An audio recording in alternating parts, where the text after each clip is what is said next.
Olá, queridos, tudo bem? Como é que estão? É, Conforme dito a aula anterior, hoje iremos dar continuidade à nossa terceira aula, né? Lembrando que ainda temos mais um conteúdo para vermos. Essa nossa aula vai ser sobre autonomia e consentimento esclarecido, ética em enfermagem, comitê de ética. E nós veremos nessa aula, né, que nós temos alguns objetivos de aprendizagem nela. Dentre esses objetivos de aprendizagem, nós temos conhecer o Código de Ética de Enfermagem, dentre eles a composição e as funções de uma comissão de ética de enfermagem, identificar a caracterização de culpa como imperícia, imprudência e negligência. A gente vai ver esses passos nesse âmbito de imperícia, imprudência e negligência, porém teremos uma aula na segunda unidade focando mais nesses detalhes. Conheceremos também as responsabilidades éticas, civis e penais da equipe de enfermagem diante de situações culposas, situações tanto de imperícia como de imprudência e negligência também, e conheceremos algumas legislações sobre o tema. Lembrando que esta aula ela vai ser dividida em duas partes. Esse primeiro vídeo e o segundo vídeo, devido à extensão, né, do tema. Para começar, a gente vem primeiramente com uma breve introdução, né?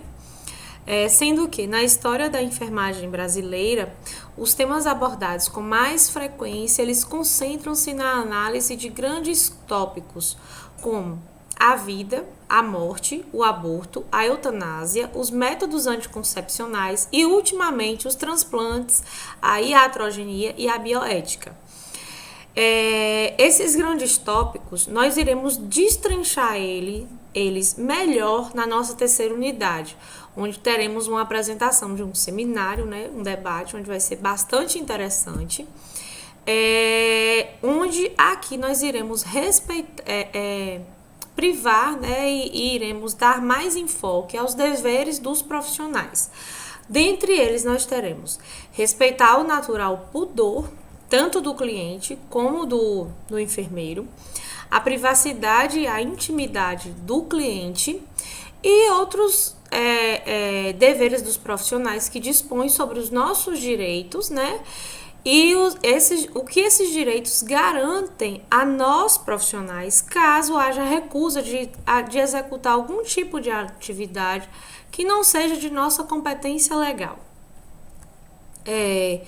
Dentre essas circunstâncias, nós temos aí a questão da humanização da assistência. Lembrando que a humanização da assistência ela é uma coisa que ela veio no século atual, né? Ela passa a ser o foco para muitos profissionais de saúde, embasados principalmente na ética das relações humanas. O que faz, né, a gente dizer que isso é um momento ímpar, o qual possibilita os profissionais compreenderem o sentido da profundidade do que é o ser humano. Eu coloquei uma chargezinha aí, né, para vocês verem, ali tem um hospital e aí tem um doutor, né, correndo, um enfermeiro, um médico, independente da área profissional. O paciente lá dentro do hospital grita: doutor, minha doença é contagiosa? Faz uma pergunta ao doutor e o doutor simplesmente sai correndo com a pastinha na mão. Dentro do nosso ambiente profissional, nós iremos ver várias situações e teremos que lidar com várias situações.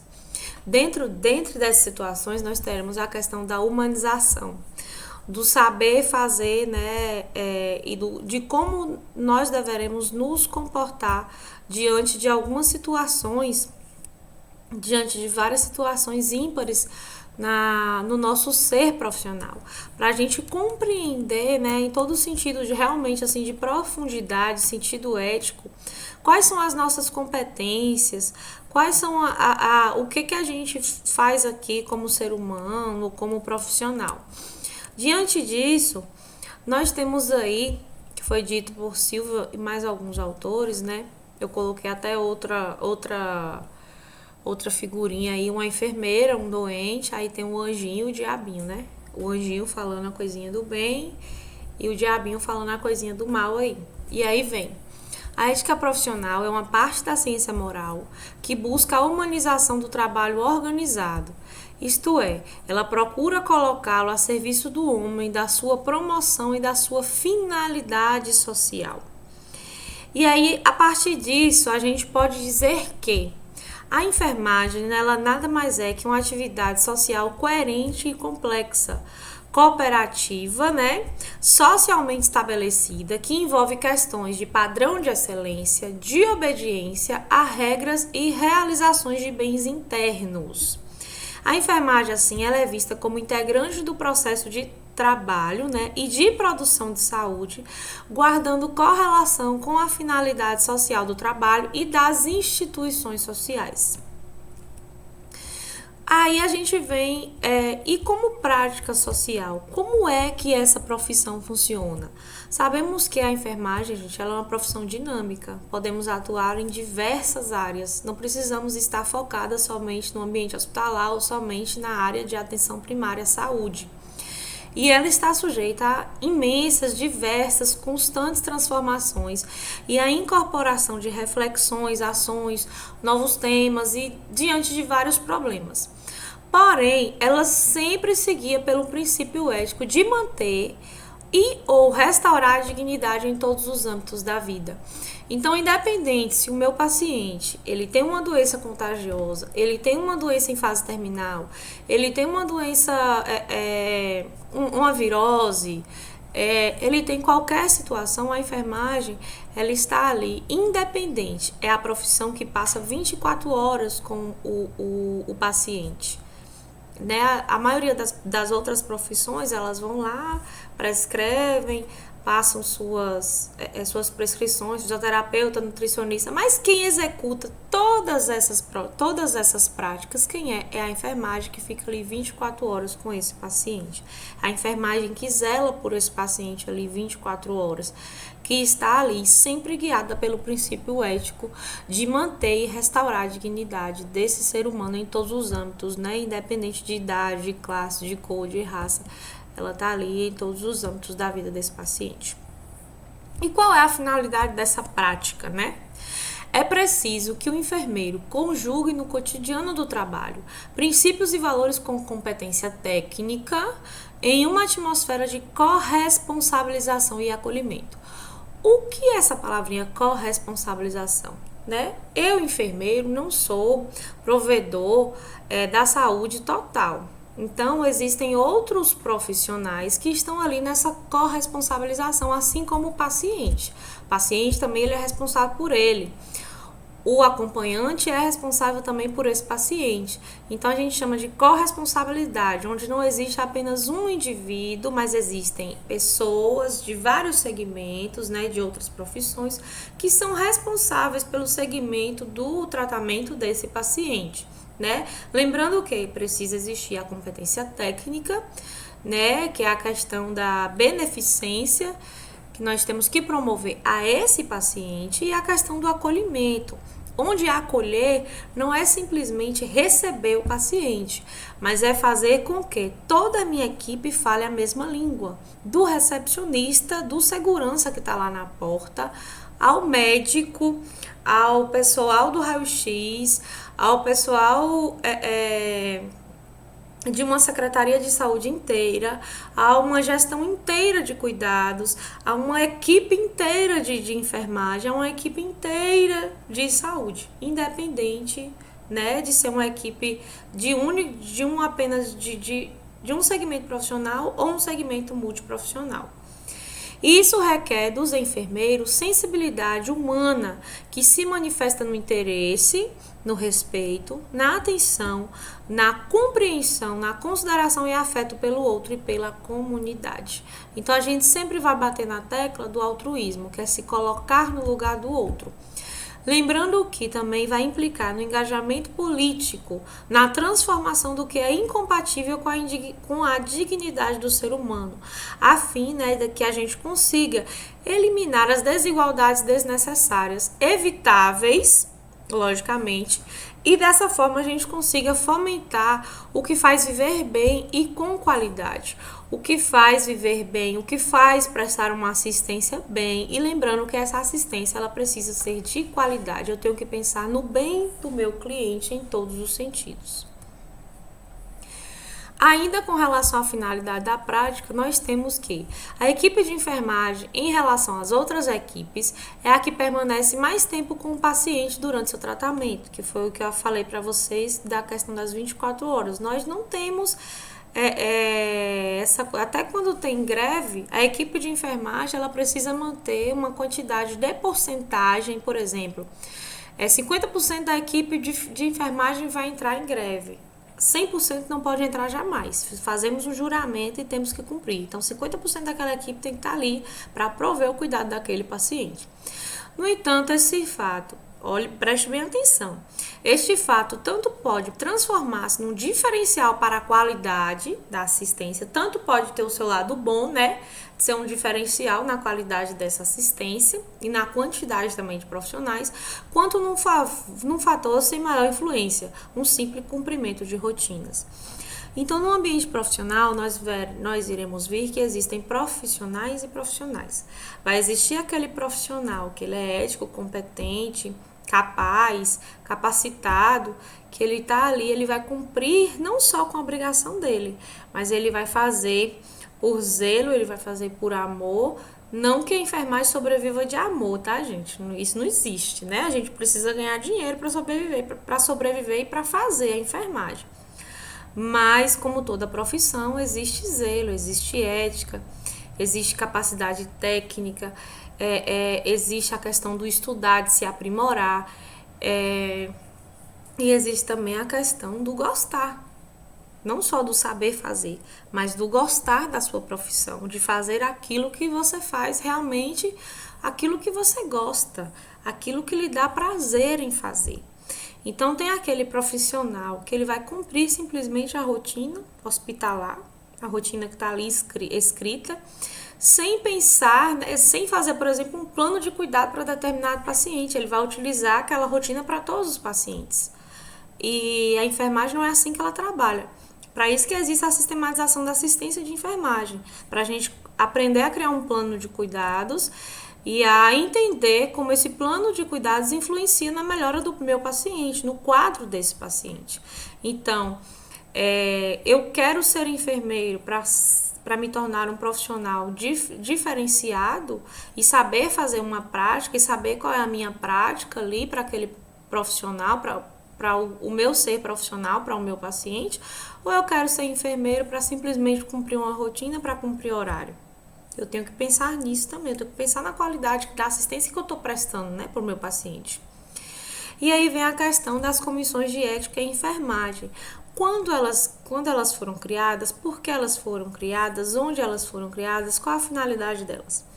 Então, a criação dessas comissões, ela ocorreu no estado de São Paulo, né, na capital, no ano de 1993, cuja resolução 160 do Conselho Federal de Enfermagem, que é o COFEN, institui o Código de Ética dos Profissionais de Enfermagem na jurisdição de todos os conselhos regionais de enfermagem. Portanto, no estado de São Paulo, o COREN considerou as sugestões advindas de 3 seminários realizados com a categoria de enfermagem nos anos de 94 e 95, onde foi discutida a importância da formação de comissões de ética de enfermagem nesse estado. Outro ponto considerado foi a resolução COFEN 172/94, cuja esta resolução, o que ela faz? Normatiza a criação da Comissão de Ética de Enfermagem nas instituições de saúde do estado de São Paulo. Que aí depois, todas as instituições de saúde do Brasil, com o passar do tempo, começaram também a normatizar essa criação de comitês de ética. E aí, dentro dessa mesma resolução, nós temos o artigo 1º, que torna obrigatória a criação das comissões de ética de enfermagem em todas as instituições de saúde que tenham seu quadro de pessoal formado por, no mínimo, 10 enfermeiros. Então, se numa instituição de saúde eu tenho no mínimo 10 enfermeiros, eu tenho que ter uma comissão de ética instituída para esses 10 enfermeiros. No artigo 2º diz que as comissões de ética de enfermagem serão órgãos representativos do Conselho Regional de São Paulo, com funções educativas, consultivas e fiscalizadoras do exercício profissional e ético dos profissionais de enfermagem. Então, essas comissões, elas dão o nosso aval da nossa profissão, mas elas também são punitivas. Elas estão ali também para nos fiscalizar, para fazer com que nós, enquanto profissionais, façamos as nossas funções corretamente. E o artigo 3º, a Comissão de Ética de Enfermagem tem como finalidade. O artigo 3º nada mais é do que a finalidade real. Para que serve essa comissão de ética, né? Para esses, no mínimo, 10 enfermeiros. Então, garantir a conduta ética dos profissionais de enfermagem nas instituições, zelar pelo exercício ético dos profissionais de enfermagem nas instituições, combatendo o exercício ilegal da profissão, educando, discutindo e divulgando o código de ética dos profissionais de enfermagem, notificar o Conselho Regional de Enfermagem de São Paulo as irregularidades, reivindicações, sugestões e infrações éticas. No artigo 4, ainda temos a criação, formação e funcionamento das comissões de ética de enfermagem. Deverão se guiar pelo regimento para a criação, formação e funcionamento das comissões de ética de enfermagem. No artigo 5º, temos que os casos omissos no presente ato decisório serão resolvidos pelo COREN-SP. E no artigo 6º, que a presente decisão entrará em vigor após a homologação pelo COFEM e por publicada no órgão de imprensa oficial da autarquia São Paulo, 9 de janeiro de 1996. E aí, o que é essa resolução COFEM 009 de 96, né, que foi em 9 de janeiro de 96? Essa comissão, ela tem a função de dar respaldo legal para a discussão das situações cotidianas de trabalho da enfermagem, protegendo-nos de qualquer dano, tanto profissionais para clientes quanto instituições. E aí nós temos, né, pautado nessa resolução, uma discussão jurídica, né, que é a despeito dos avanços tecnológicos e da evolução dos recursos humanos na área de saúde, né, que aí gera a questão do cometer erros. Nós sabemos que na nossa profissão, apesar de sermos seres humanos passíveis a erro, na nossa profissão nós não podemos errar, né, no nosso exercício profissional. E mesmo com os avanços tecnológicos e com os avanços de recursos humanos na nossa área, na área de saúde, tanto enfermagem, medicina, fisioterapia, nutrição, o erro profissional ele continua bastante presente na situação. Na nossa atualidade, mostra-se cada vez mais evidente, então, a preocupação com as repercussões desses erros. Por quê? Porque a partir desse erro, né, no que tange os aspectos éticos legais que envolvem as situações geradas a partir de uma falha técnica, é que nós iremos ver quais são as nossas obrigações e no que tange a isso também, o que isso pode nos prejudicar enquanto profissionais. Então, por isso é importante a capacitação técnica, saber fazer aquilo e fazer aquilo com coerência. O que eu estou fazendo, eu sei fazer realmente? E aí a gente entra na questão dos elementos da culpa a partir do momento que eu executo uma ação de forma errada, né?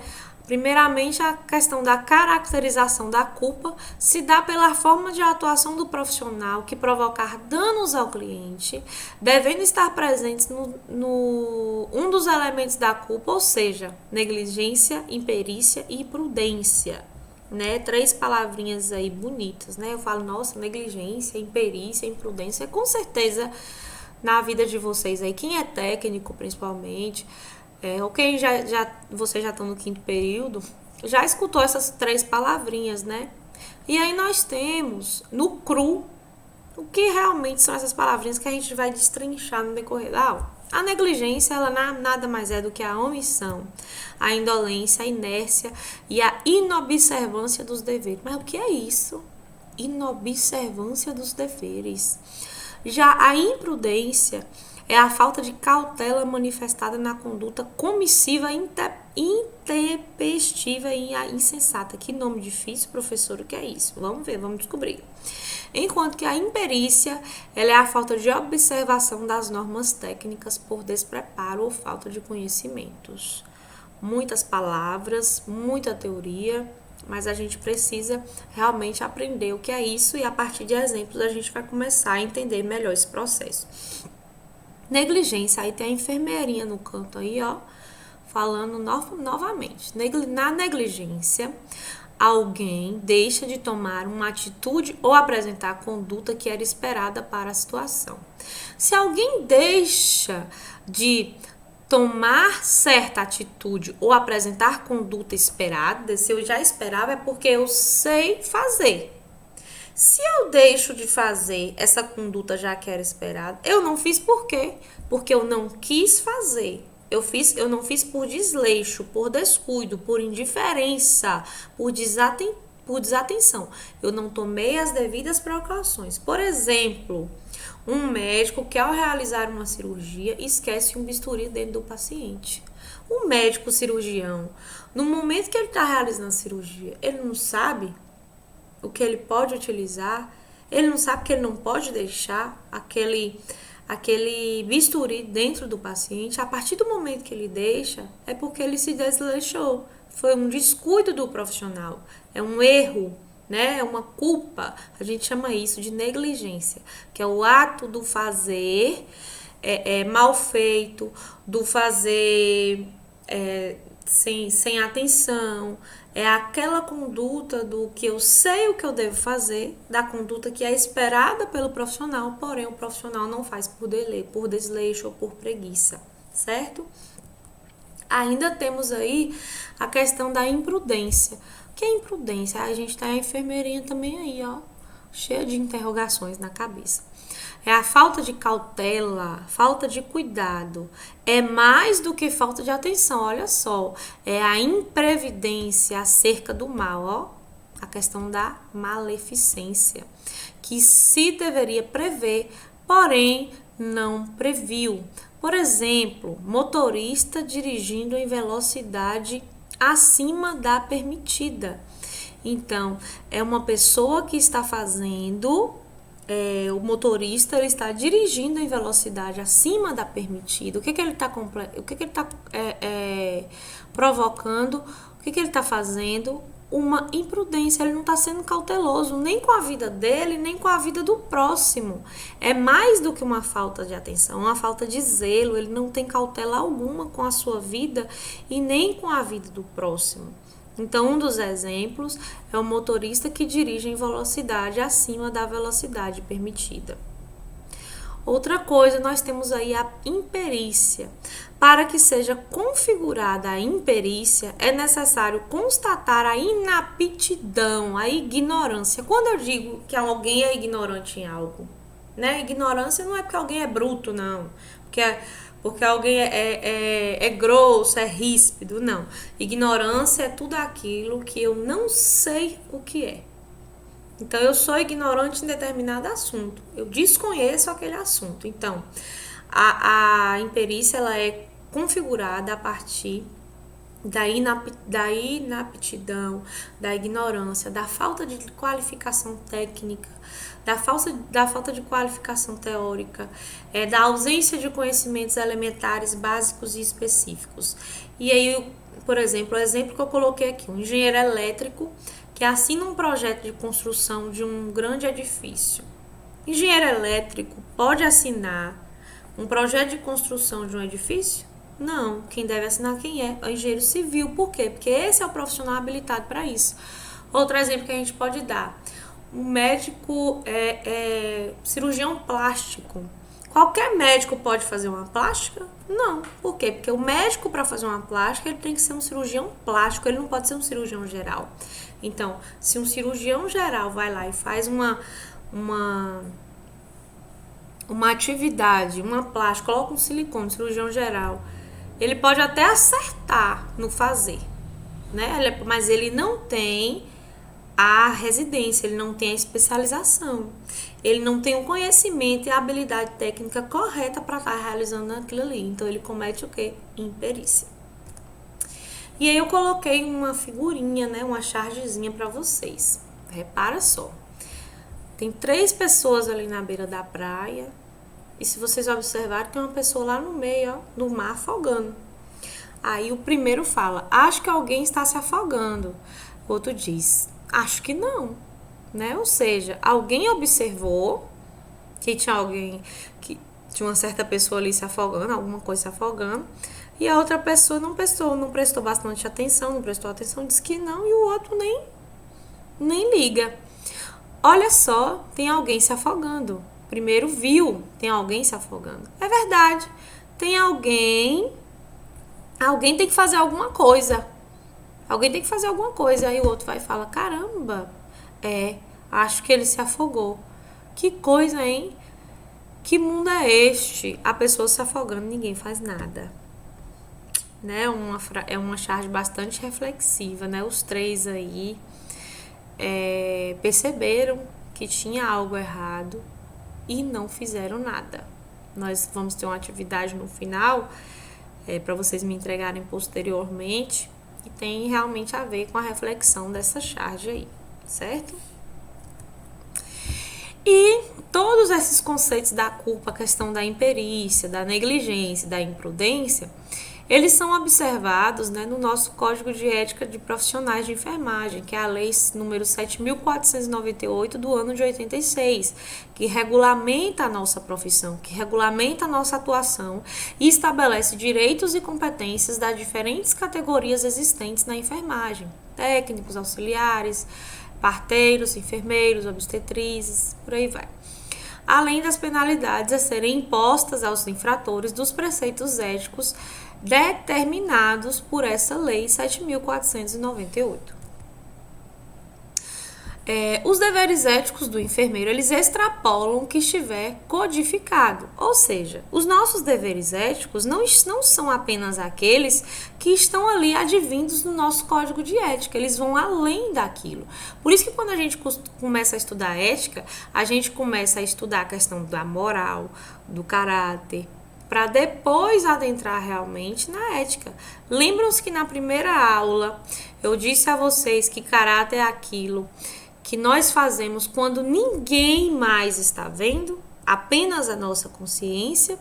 Então aqui a gente diz que os deveres éticos do enfermeiro, eles extrapolam o que estiver codificado, pois a qualidade da assistência não depende apenas da visão normativa, ou seja, ela não depende apenas de uma lei, de uma normatização, mas ela depende também da consciência profissional, formada com base no respeito e no comprometimento com os direitos humanos. Então ela vem também da educação que eu tive na minha casa, ela vem da educação dos conceitos éticos que eu estou conhecendo hoje na faculdade, ela vem da minha moral, ela vem do meu caráter, porque se eu não quiser fazer, gente, ou se eu não conhecer, posso simplesmente dizer que não fiz porque não conhecia.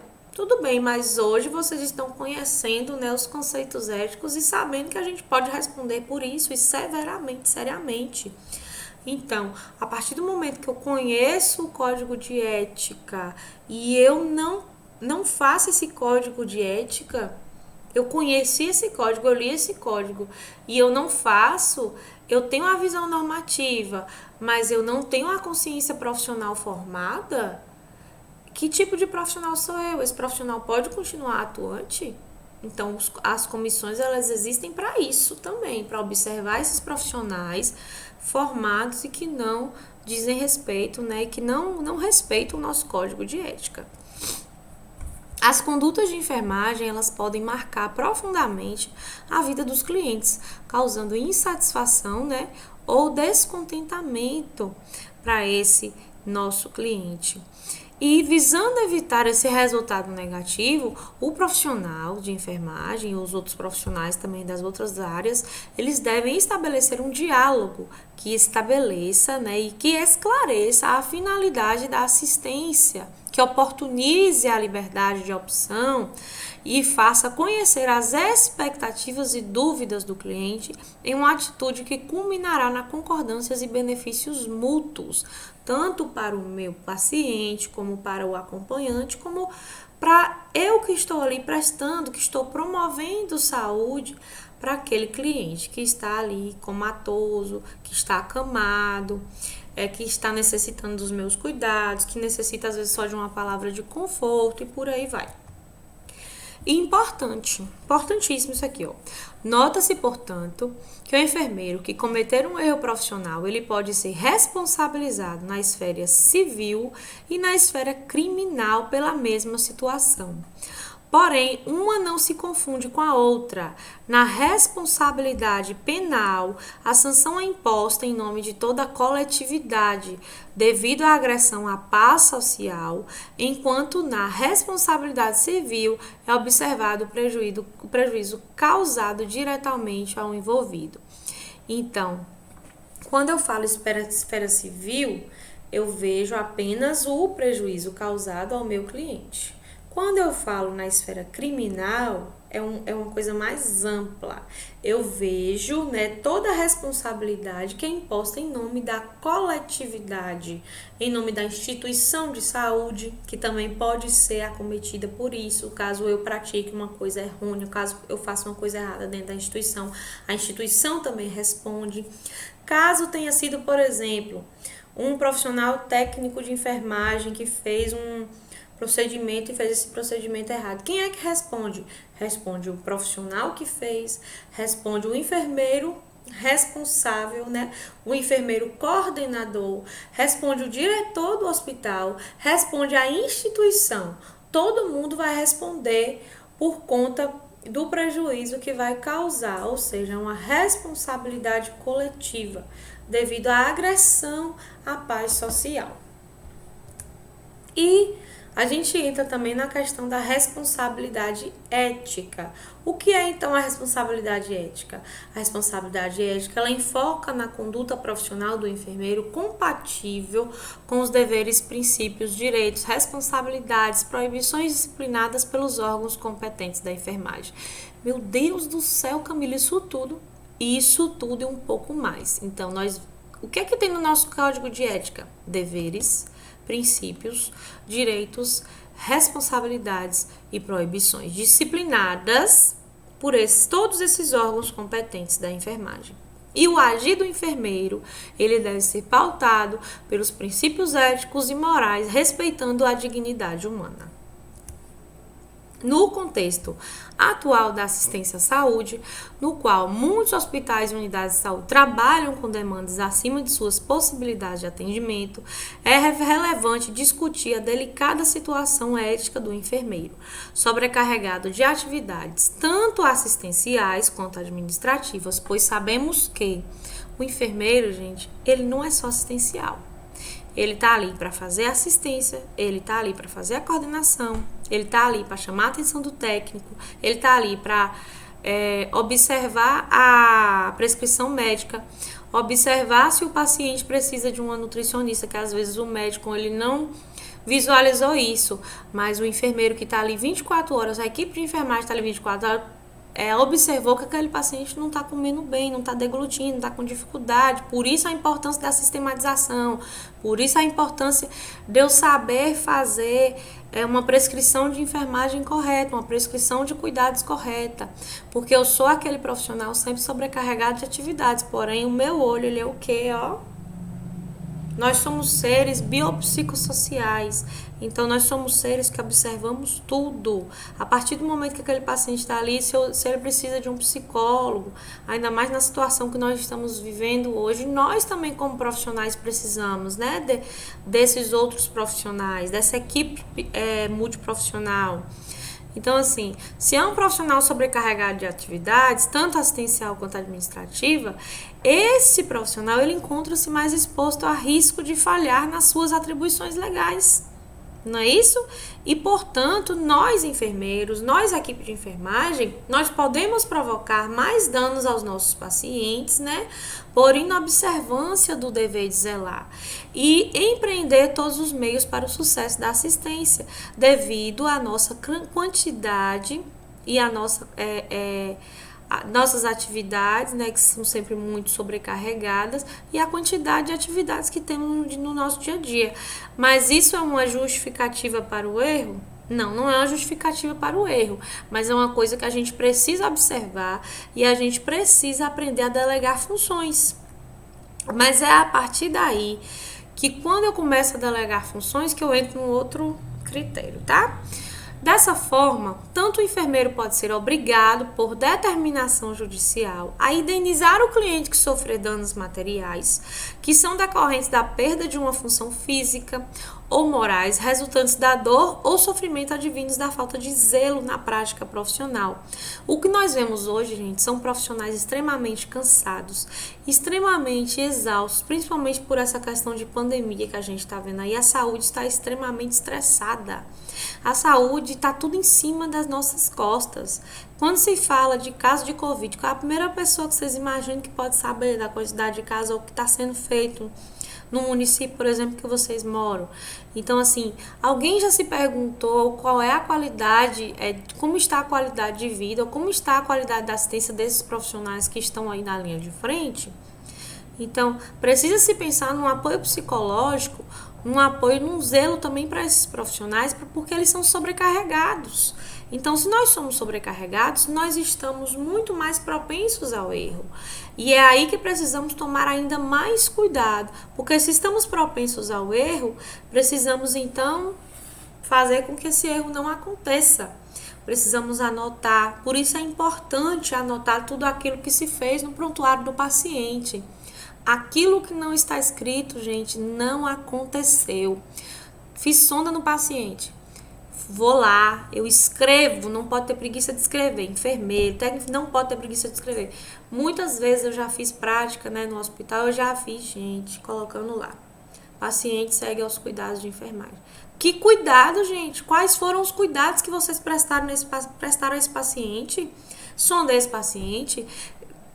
Se eu sondei ele, eu vi a diurese, eu vi a coloração, eu vi o aspecto, eu vi tudo, eu sei dar adjetivos a essa diurese desse paciente, eu vi a genitália desse paciente, estava suja, estava limpa, foi difícil passar essa sonda. Por que eu passei essa sonda nesse paciente? Por que o médico prescreveu? Né? Como é que está a questão da ingestão hídrica? Esse paciente está retendo? Eu estou fazendo balanço hídrico a partir dessa sondagem desse paciente? Então, assim, são uma gama de coisas que nós temos que fazer e temos que observar, e que nós fazemos isso a partir do olhar clínico que temos à nossa volta. Por isso é tão importante a nossa capacidade técnica, tá? E como os outros profissionais de saúde, médicos e odontólogos, compete aos enfermeiros prestarem assistência de forma autônoma ou institucionalizada, criar uma relação contratual, mesmo que não tenha sido firmada de forma escrita, no desempenho de suas atividades. O enfermeiro ele deve empregar todos os meios possíveis para que a assistência prestada seja adequada às necessidades do cliente, porém não pode garantir o resultado final da mesma. Como é isso, professora? Pelo amor de Deus, que eu não entendi nada.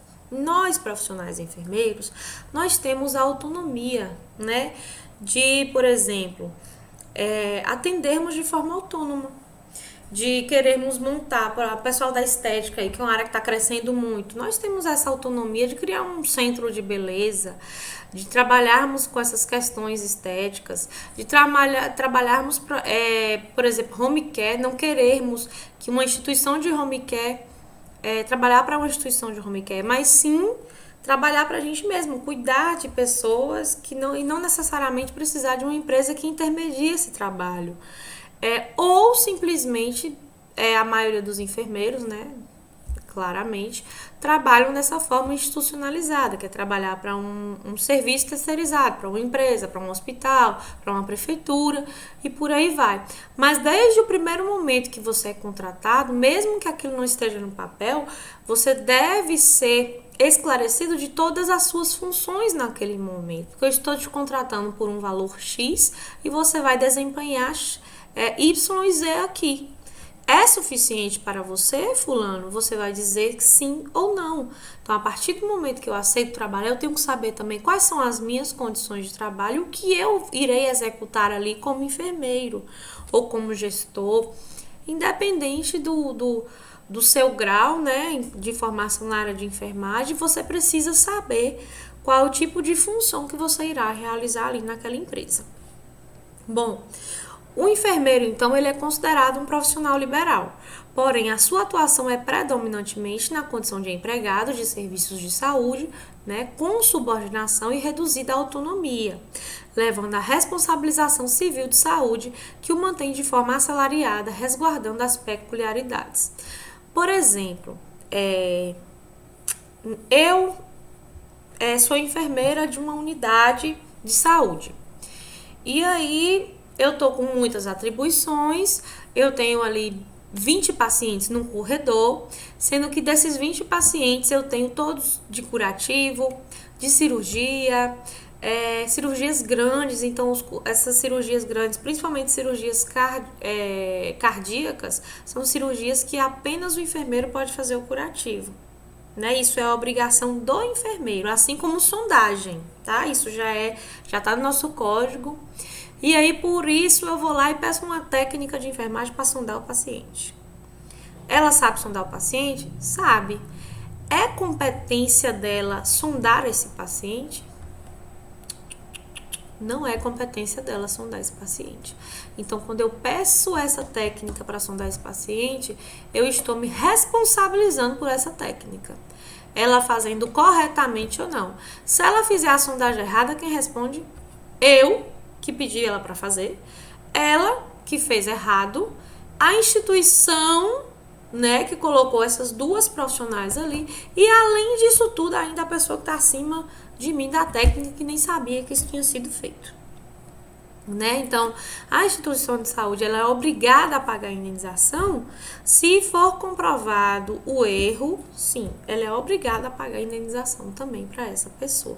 Exceto em alguns casos de isenção, porque aí é questão de jurídica já, né? Que quem vai estabelecer isso aí já é o juiz, mas corre o risco de pagar a indenização, sim. Então, várias atividades elas são delegadas a um dos membros da equipe de enfermagem, enfermeiros, técnicos e auxiliares de enfermagem, e isso ocorre da própria forma com que o serviço de enfermagem é organizado. Então, no momento que eu estou ali, eu delego funções da minha equipe de enfermagem. Fulano, você vai ficar com a medicação. Ciclano, você vai ficar com os curativos. Fulano, você vai ficar aqui na gestão de cuidados comigo hoje. Fulano, você vai me ajudar na sistematização. Eu deleguei as funções. Porém, gente, a partir do momento que eu delego as funções, eu não me eximo da minha responsabilidade. Eu tenho que saber que eu deleguei as funções, porém a responsabilidade de tudo aquilo ali é minha. Eu tenho que ver se fulano fez o curativo direito. Eu tenho que ver se ciclano foi lá e realmente fez todas as medicações no horário correto, né? Porque a partir do momento que eu dou uma atribuição de realizar a atividade, eu não transfiro a minha responsabilidade daquela atividade, não. Eu tenho que estar em cima para ver se tudo foi feito, porque no momento que eu vou passar o plantão para o meu colega, tem muitos colegas que não fazem isso, que é a passagem de plantão, que é a troca de informações. Dentro da ética, a informação e a comunicação é a coisa mais importante que existe. Nós precisamos aprender a nos comunicar, coisa que poucos profissionais sabem fazer. Eu já cheguei em plantão e colega virar as costas para mim e não querer ouvir a passagem de plantão, porque chegou atrasado, porque isso não independe. O código de ética do profissional, ele te resguarda, mesmo se seu colega chegou atrasado. É melhor você ficar lá na instituição, você pode ter outro vínculo empregatício, mas você deve ficar na instituição em que você mesmo que na outra instituição você deva chegar, por exemplo, eu tô dando um plantão aqui de 12 horas. Entrei 7 da manhã, eu vou sair 7 da noite. Na outra instituição eu tenho que entrar 7 horas da noite. Eu estando ali, o meu colega chegar 10 minutos atrasado, antes eu chegar meia hora, uma hora, o que for atrasado na outra instituição, do que eu sair e abandonar o plantão antes do colega chegar. Então não importa. O código de ética, ele é claro. Eu não posso abandonar o meu plantão. Eu tenho que ficar ali até o meu colega chegar e eu tenho que fazer essa passagem de plantão para ele, independente do atraso, porque o outro colega lá vai ter que segurar a sua barra também, certo? E, gente, eu espero que vocês tenham entendido essa primeira parte, né, da questão aí do nosso código, do estabelecer das funções do enfermeiro. Eu resolvi dividir essa aula nesses dois momentos, porque ler é uma coisa que vocês precisam ler realmente. E eu faço tentando assim fazer com que vocês entendam através de exemplos. Caso vocês tenham alguma dúvida, vocês podem estar me chamando no AVA. Eu não estou online todos os dias no AVA, porque é impossível, eu tenho outros vínculos, tá? Porém, no horário da aula, eu sempre estou lá e sempre que eu posso, eu respondo. Lembrando que a nossa ferramenta institucional ela é o AVA. Alguns alunos costumam me mandar perguntas no WhatsApp, nem sempre eu estou online, tá? Então me mandem no AVA que fica mais fácil de entendimento. Ali é uma ferramenta institucional e fica ali mais legalizado, tá? Pra gente poder fazer e ter esse feedback certinho de vocês. O próximo vídeo eu vou deixar também linkado, tá? Nossa próxima